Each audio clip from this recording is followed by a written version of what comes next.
Colleagues, something big is happening tonight, and I ask you to join me and several of our colleagues in standing up for the people of Michigan on a Zoom meeting with the Michigan Public Service Commission.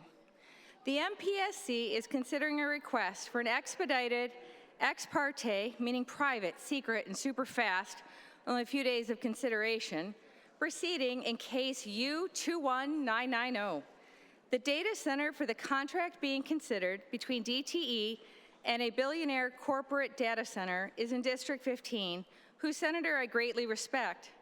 The reason I am speaking on the situation today is that this contract is much bigger than one district. It affects all of the ratepayers of DTE and the entire state. It represents 1.4 gigawatts of electricity.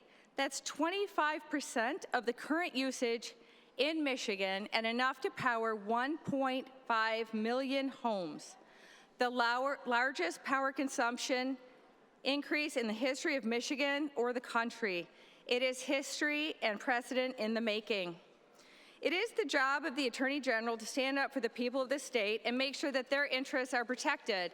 And our Attorney General isn't even allowed to read the contract. This contract that DTE and their customers say is so great, and our Attorney General can't even read it.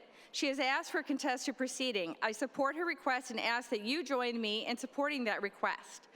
This contract that no one can read is a great deal for DTE, no matter what the contract says, because this publicly regulated utility gets a 10% rate of return on the investment, no matter how much it costs the ratepayers. Michigan has a few guardrails on data centers, but without a contested hearing, how does anyone know that the assertions in the application that regarding this massive increase in power provision, which will take a massive build out of infrastructure, won't raise rates? What if the customer, who is said in the press to be dangerously over-leveraged, goes bankrupt? What if the AI bubble bursts? No one has been able to answer these questions, and my guess is that DTE ratepayers and maybe even Michigan taxpayers would have to pay for the massive infrastructure build-out. We already have some of the highest rates and worst service in the country. And what if there isn't enough electricity at some point and DTE has to make the choice between residents and the biggest customer they have ever had? And what if DTE doesn't comply with the law and its modest guardrails? Who will enforce the law and hold the company to account? My understanding is that the Michigan Strategic Fund has one employee and some of their interpretations sound like giant loopholes, not accountability. Like the Attorney General, Members, we have a colleague addressing the body. Thank you. Like the Attorney General, it is the job of the legislature to stand up for the people of the state and make sure that their interests are protected. My constituents have been reaching out, asking us to protect them.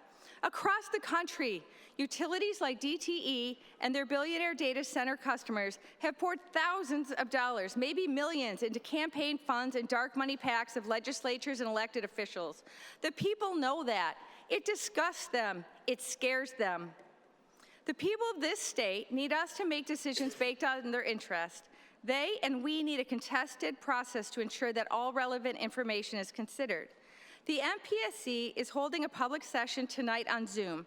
If any legislator wants to speak, the MPSC liaison will make sure that they get a chance.